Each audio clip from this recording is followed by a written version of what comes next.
وأشهد أن لا إله إلا الله وحده لا شريك له، وأشهد أن سيدنا محمدا عبده ورسوله إمام المرسلين وقائد الغر المحجلين.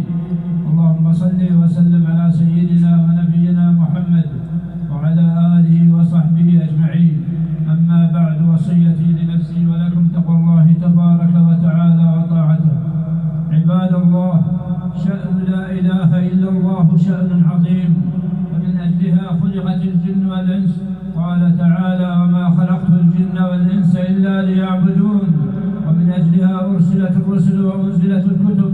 قال تعالى: وما أرسلنا من قبلك من رسول إلا أن يوحي إلي أنه لا إله إلا أنا فاعبدون. لا إله إلا الله أول واجب على المكلف. يقول عليه الصلاة والسلام: أمرت أن أقاتل الناس حتى يشهدوا أن لا إله إلا الله وأن محمدا رسول الله. الحديث. لا إله إلا الله آخر واجب على المكلف، فمن كانت آخر كلامه من الدنيا دخل الجنة. يقول عليه الصلاة والسلام: من كان آخر كلامه لا إله إلا الله دخل الجنة. رواه أبو داود. وعن معاذ بن جبل: وهي أحسن الحسنات وأفضلها. وقال أبو ذر رضي الله عنه قال: قلت يا رسول الله أوصني. قال: إذا عملت سيئة فأتبعها حسنة تمحها. قلت يا رسول الله أمن الحسنات لا إله إلا الله؟ قال: هي أفضل الحسنات. رواه الإمام أحمد. ويقول عليه الصلاة والسلام: ما منكم من أحد يتوضأ فيسبق الوضوء ثم يقول: أشهد أن لا إله إلا الله وحده لا شريك له، وأشهد أن محمدا عبده ورسوله، إلا فتحت له أبواب الجنة الثمانية يدخل من أيها شاء. لا إله إلا الله، لا إله إلا الله سببا في تفريج كربات الدنيا والآخرة ودفع عقوبتهما. ولذا لما كان يونس عليه السلام في بطن الحوت فنادى في الظلمات أن لا إله إلا أنت سبحانك إني كنت من الظالمين، استجاب الله له وفرج كربته. ما أجمل هذه الكلمة وأعظمها، فالنداء على تكرارها وتعويل اللسان عليها، ونشغل أوقات فراغنا بها، فهي من الباقيات الصالحات. نسأل الله العلي العظيم أن يجعلنا من الذاكرين، وأن يجعل آخر كلامنا من الدنيا قول لا إله إلا الله محمد رسول الله. بارك الله لي ولكم في القرآن العظيم، ونفعني وإياكم بما فيه من الآيات والذكر الحكيم. أقول قولي هذا وأستغفر الله لي ولكم فاستغفروه إنه هو الغفور.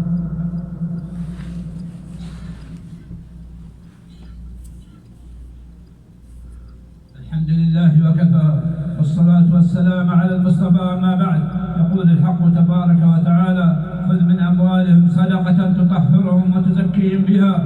ويقول عليه الصلاة والسلام: بني الإسلام على 5: شهادة أن لا إله إلا الله وأن محمد رسول الله، وإقام الصلاة، وإيتاء الزكاة، والحج، وصوم رمضان.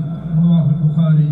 من هذا المنطلق يجب أن يتحرى الجميع في دفع الزكاة الواجبة وبذل الصدقات الجمعيات الموثوق بها، ومنها منصة إحسان، فهي منصة رسمية، فعلى كل من لا يستطيع توزيع الصدقات بنفسه أن ينضم إلى منصة إحسان، فهي منصة تدعم جميع المجالات الخيرية من تفريج كربات المعسرين وقضاء الدين على المدينين. قال: وصلوا وسلموا على البشير النذير والسراج المنير الذي يأمركم الله بذلك، حيث قال: إن الله وملائكته يصلون على النبي يا أيها الذين آمنوا صلوا عليه وسلموا تسليما. اللهم صل وسلم على سيدنا ونبينا محمد، وارض اللهم عن الصحابة أجمعين، وعنا معهم برحمتك يا أرحم الراحمين.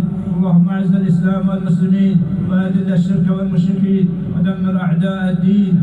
اللهم وفق ولي أمرنا لما تحب وترضاه، وارزق البطانة الصالحة يا ذا الجلال والإكرام. اللهم وفق ولي عهده لما تحب وترضاه. اللهم اشف مرضانا وعاف مبتلانا وارحم موتانا.